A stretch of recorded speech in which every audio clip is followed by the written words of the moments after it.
안녕하세요. 김하성입니다. 이번에 말하고 싶은 화제는 왜 스카이의 대치동 출신들이 그렇게 많지 않을까?에 대한 거예요. 왜냐면은 저는 고등학교를 지방에서 나왔어요. 그러다 보니까 되게 대치동에 대해서 뉴스로 많이 들었거든요. 아, 무슨 대치동 애들이 대학 가가지고 지들끼리 과점을 맞췄다더라. 뭐 되게 대치동 아니면은 뭐 되게 뭐 학벌이 뭐 대물림 된다. 뭐 그런 얘기 되게 많이 나왔었잖아요. 뭐 요즘도 많이 나오는지 모르겠는데. 근데 그거 보다 보니까 되게 서울 가면은 다 뭐 서울 사람만 있나, 뭐 다 대치동 사람들인가, 그런 생각 되게 많이 했었는데, 모르겠어요. 그냥 뭔가 저희 과가 특이한 걸 수도 있는데, 저희 과에 처음 들어왔을 때, 한 60명 중에 5명 정도 있었나? 생각보다 되게 적지 않아요? 왜냐면 저는 그냥 한 반 정도는 다 대치동 출신이고, 대치동 치즈들끼리 뭐 되겠지, 뭐, 둠칫둠칫 몰려다닐 줄 알았거든요. 근데 그렇지 않아요. 그래서 생각보다 대치동 애들이 많이 없길래 그러면은 내가 대학을 간 연도에는 대치동이 뭔가 좀 살짝 좀 기조가 별로 안 좋았나 보다. 그냥 뭔가 살짝 전략적으로 연대치대를 많이 안 썼는데 다른 데를 많이 갔겠지, 그런 생각을 했어요. 근데 막상 저희 학교 OT 갔을 때, 그러니까 뭔가 좀 다 같이 한 OT도 있잖아요. 뭐 되게 뭐 다른 과애들 뭐 옹기종기 모여가지고 그냥 뭐 만나는 그런 자리. 근데 거기서도 생각보다 지방 출신 애들이 많고 대치동 애들은 그렇게 많지 않았어요. 그래서 이거 왜 그렇지? 하면서 되게 그때 고민을 많이 했었거든요. 그러고 나서 대치동에서 많이 과외를 하고 뭐 학원에서 뭐 일도 하다 보니까 왠지 알겠더라고요. 왜 대치동에 대해 대학을 못 갈까? 뭐 절대적인 기준으로 대학을 못 간다는 게 아니라 왜 효율이 안 좋을까에 대해서 말하고 싶은 거예요. 생각해보세요. 대치동에 다 뭐 의사 뭐 되게 판검사 아들, 딸들이잖아요. 그런 머리 좋은 애들 데려다가 뭐 십몇 년씩 월 300 들여가면서 그렇게 오랫동안 사교육을 받았으면은 당연히 뭐 의대 정도는 진짜 먹어야 되는 거 아닌가, 그런 생각 하지 않아요? 왜냐면 전 되게 그런 생각 좀 많이 했었거든요. 왜냐면은 저만 봐도 사실 뭐 자랑하는 건 아니지만 뭐 3년 동안 공부해서 뭐 전국 60등 찍고 연대치대 수석으로 들어갔는데, 근데 그런 친구들은 그럼 뭐가 돼요? 이게 제가 잘난 게 아니라 그거예요. 대치동 효율이 진짜 안 좋아요. 늘 말하지만 입시는 효율이잖아요. 근데 대치동은 효율과 완전히 대척점이 있어요. 그래서 제가 대치동에서 아이들을 보고 가르치고 그리고 수업하면서 느낀 대치동의 한계점과 문제점에 대해서 말해볼까 해요. 대치동 밖에 사는 그래 뭔가 대치동에 대해서 막 풍문으로만 들었던 저 같은 친구들은 그냥 굳이 뭔가 이 영상 보면서 대치동에 대해서 막 박탈감 가질 필요 없고, 대치동 친구들은 이 영상 보면서 이거는 뭔가 내가 좀 보완해야 할 약점이겠구나 하면서 더 공부하는데 좀 좋은 영향을 미치길 바라요. 어머니, 예서는 멘탈이 약합니다. 미세한 자극에도 유리처럼 깨지기 십상이죠. 약하다뇨. 우리 예서가 얼마나 승부욕이 강하고 목표의식이 뚜렷한데. 어머니가 만드신 온실 속에서야 그렇겠죠. 하지만 온실 밖으로 꺼내놓으면 잡초만도 못한 게 예서입니다. 예서 봐요. 예서 왜 멘탈이 약할까요? 뭐 혹시 스카이캐슬 안 본 훌륭한 친구들 위해서 설명하자면은, 이게 예서가 해나라는 친구한테 추월당할까봐 겁나서 그래요. 당장은 예서가 해나보다 공부 잘해요. 하지만 해나가 예서보다 잘나는 점 굉장히 많죠. 그래서 예서 입장에서는 막연히 불안한 거예요. 내가 언젠간 얘한테 추월당하면은 그럼 나는 얘보다 잘난 게 뭐가 있지? 하면서 멘탈이 무너지는 거죠. 멘탈이란 건 곧 자존감이에요. 자존감을 깎는 것, 즉 멘탈을 깎는 거는 별거 없어요. 다른 사람과 비교하면서 멘탈과 자존감이 깎여요. 어떤 비교가 있냐? 그거는 나와 다른 아이들과 하는 스스로 비교. 난 쟤보다 공부 잘해. 나 쟤보다 공부 못하는데? 이런 거 있잖아요. 그리고 엄마가, 또 아빠가 하는 엄마 친구 아들과의 비교. 야, 우리 집 뭐 되게 뭔가 아들딸 열심히 하지만, 야, 내 친구 집 딸내미 보니까, 야, 저게 장난 아니더라. 그런 비교도 있잖아요. 또, 선생님이 뭐 아이들한테 하는 비교. 그런 것도 있겠죠? 그렇게 비교당하면서 알게 모르게 스스로 자존심, 자존감, 그리고 즉, 결국 멘탈로 일맥상통하는 스스로에 대한 선이 무너지게 되는 거예요. 이건 뭐냐? 이거는 SNS 하면서 자존감 떨어지는 거 있잖아요. 그거랑 똑같은 거예요. 왜 대치동에서는 누구든지 간에 대치동 1등이랑 당연히 비교를 당하겠죠. 근데 대치동 1등이 웬만하면 뭐 전국 1등인 경우가 더 많겠죠? 근데 전국 1등이랑 비교당하면은 누가 자존감이 안 깎이겠어요? 아니요, 아무리 나는 공부해도 쟤만큼은 성적이 안 오를 것 같은 그 막연한 그냥 뭔가 좀 절망감 같은 게 생기니까 그래서 멘탈이 점점 약해지는 거죠. 왜 항상 뭔가 되게 비교를 당하면은 나보다 못난 애랑 뭔가 엄마, 아빠, 친구, 선생님들이 비교하지 않잖아요. 항상 나보다 잘난 애 보면서 야, 쟤는 그렇다더라. 이런 얘기만 듣고 자라니까 상대적으로 멘탈이 좋아지기 어려운 환경인 거죠. 자, 여기서 그렇다면 그럼 그 한 명은 멘탈이 좋을까요? 그 한 명이 누구였어요? 예서예요, 예서. 해나랑 비교하면서 자격지심을 느끼는 예서. 예서 멘탈 좋아요? 아니잖아요. 또 그 친구는 또 다른 친구들과 공부 외적으로 비교하면서 멘탈이 깎이기로 해요. 뭐 물론 너무 좀 극단적으로 말하긴 했지만 대치동 애들이 전반적으로 멘탈이 약한 거는 분명한 사실이에요.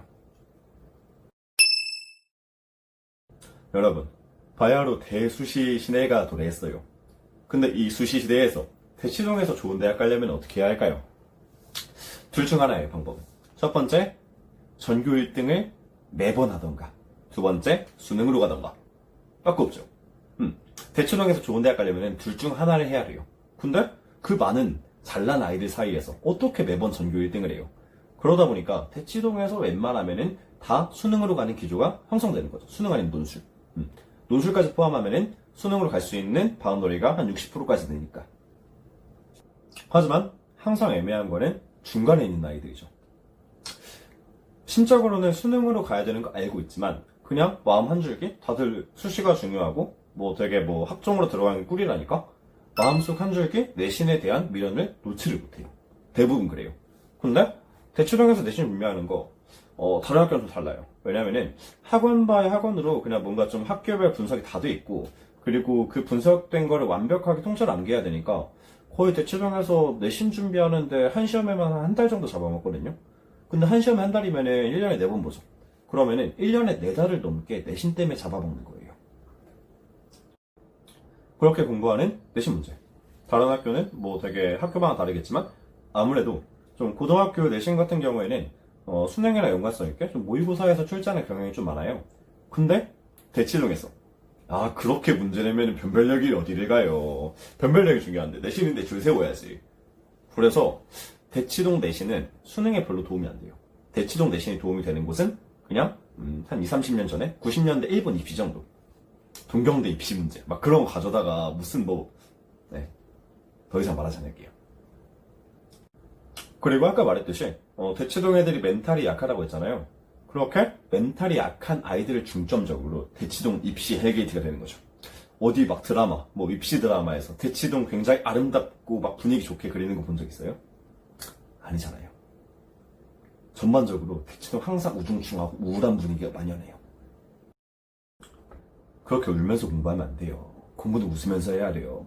이거 제가 멘탈 관리에서 굉장히 중요하게 생각하는 것 중에 하나인데 이거는 다음에 멘탈 관리에 관련된 영상에서 한번 중점적으로 다뤄볼게요. 야, 이거 굉장히 중요한 문제예요. 한국에서 수능을 준비하기 가장 좋은 문제는 신승범 강한 수학, 뭐 한석원 머머리 수학 이런 것도 아니에요. 수능을 준비하기 가장 좋은 자료는 무조건 평가원 기출이에요. 기출만큼 평가원 출제 의도를 잘 담고 있는 문제는 세상에 없어요. 아니 상식적으로 수능 자체가 평가원에서 내는 건데 평가원에서 냈던 문제를 가지고 공부하는 게 가장 효율적이겠죠? 근데 이 중요한 기출을 대치동 선생들이 막 가져다 써요.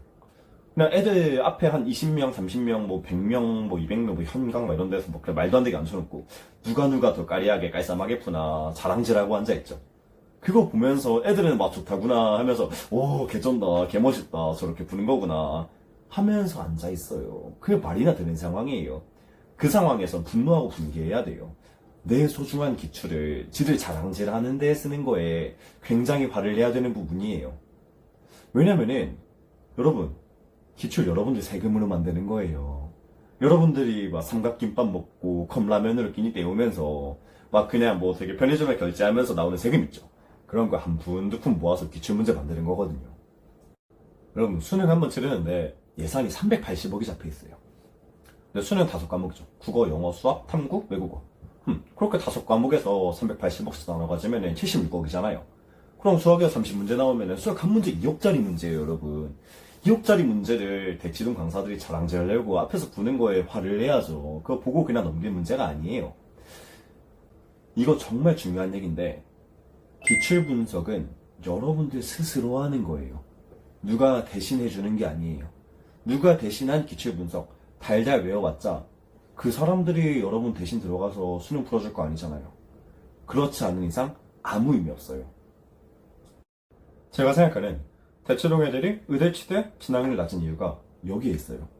그 소중한 기출문제를 한 문제 한 문제 음미하면서 평가원이 출제 의도를 파악하고 어떤 식으로 나 스스로 뭔가 풀어나갈 것인지에 대해서 분석하는 훈련이 안 돼 있으니까. 분석하는 훈련은 오히려 기출문제 가지고 안 하고 무슨 뭐 인간 강사 문제지 어디 뭐 학원 문제지 이런 걸로 하니까 애들이 수능에서 막상 어려운 문제 나왔을 때 못 푸는 거죠. 특히 이과를 더해요. 그렇게 다른 사람이 푸는 분석을 달달 외우고 앉아있는 거는 아까 말했듯이 아무런 의미가 없어요. 이렇게 풀면 되는구나 달달달 역시 땡땡쌤이 잘 풀어 달달달 하는 게 무슨 의미가 있어요. 기출 분석은 다시 한번 말하지만 정말 중요하니까 스스로 하는 거예요. 남이 대신해서 하는 기출 분석은 아무런 의미가 없어요. 또 여러분들 수능이 나온 지 20년이 돼가니까 기출문제 뭐 그렇게 많은데 한두 문제 갖다 쓰는 게 어떠냐 이렇게 싶은 생각이 들 수 있어요. 근데 곰곰이 생각해보세요. 기출문제 다 똑같아요? 혹시 이 영상 보고 있는 친구 중에서 수능이 1994년부터 시작했거든요. 96년, 97년도 문제 푼 사람 있어요? 아마 고3 때까지 풀 일 없을 거예요. 기출문제 다 퀄리티 좋아요. 되게 좋은 문제들 많지만 근데 중요한 건 최근 기출이죠. 대치동은 최근 기출을 가져다가 자랑질하기 바쁘고요.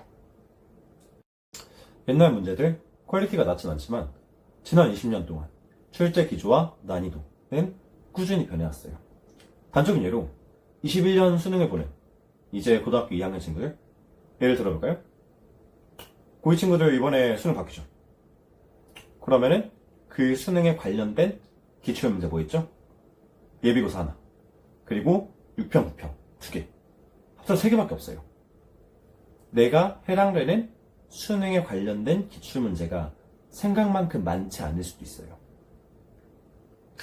그런 소중한 문제를 직접 분석하는 게 아니라 남이 풀어주는 걸 구경만 한다면 절대 최상위권에 올라갈 수 없어요.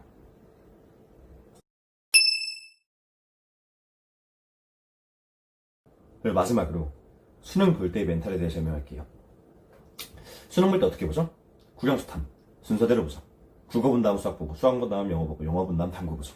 자 그러면은 국어 시간이 끝났다. 그러면은 뭐 해야 돼요? 아 나 국어에서 그거 틀린 것 같아 하면서 반성하고 앉아있어야 돼요? 아니죠. 수학 준비해야죠. 메탈 관리하면서 정신을 갖다 듬으면서 명상 때리면서 아 나는 수학을 이렇게 풀 것이다 하면서 마인드 컨트롤 해야죠. 근데 대치동 친구들이 그런 게 잘 안 돼요. 자꾸 그 이전 시험에 매몰돼 있어요. 극단적으로 국어 보고 나서 아 개망했다 재수해야겠다 이런 얘기가 너무 쉽게 나와요. 이전에 마인드 컨트롤 하면서 완벽하게 준비된 상황이 아니라면 개망했다 생각 누구나 다 해요. 누구나 다 내가 맞춘 44문제보다는 내가 틀린 한 문제에 더 집중하게 되죠. 그거 당연한 건데 시험 보고 나서 그 전 시험 잊지 못하고 다음 시험에 영향을 주면서 빠꾸를 치기 시작한다. 그럼 그때부터 밑도 끝도 없이 말리는 거예요. 어려웠으면 어려운 대로, 쉬웠으면 쉬운 대로, 아, 내가 세상에서 제일 잘 받겠거니 생각하면서 다음 시험 준비해야지. 하나하나 신경 쓰다 보면은 진짜 끝이 없어요. 그렇게 하나씩 빠꾸 치다 보면은 다 말려요. 그러다 점심시간에 수학 보고 나서 엄마 보러 울면서 뛰쳐나가는 거예요. 바로 다음 시험을 봐야 되는데, 이전 시험, 뭐 국어를 뭐 잘 봤느니 못 봤느니 그게 뭐가 중요해요. 완벽에 대한 강박으로 다 털어내지를 못하죠. 또 주변에 재수 엔수하는 사람 굉장히 많은 것도 큰 문제예요. 이번 시험에 빠꾸 없이 모든 걸 다 걸어야 되는데 그냥 재수, 삼수라는 용어가 너무 익숙하다 보니까 이번 시험에 더 집중을 못하게 되는 거죠. 이거는 제가 대치동에서 수많은 아이들 가르치면서 느껴온 대치동 아이들이 약점이자 또 보완점이에요. 그러니 이 영상을 보는 대치동 친구들은 항상 내가 말했던 얘기 마음에 새기면서 열심히 공부하시고요. 또 이 영상을 보는 비대치동 대치동이 아닌 곳에 사는 친구들은 너무 좀 대치동이라고 주눅 들어할 필요 없어요. 저 보세요. 또 대치동 안 다니고 학원 다녀본 적도 없는데 잘 봤잖아요. 사교육이 그렇게 중요하지 않아요. 오히려 사교육 없이 메이저 의대 간 친구들 굉장히 많아요. 저 주변에도 많고요.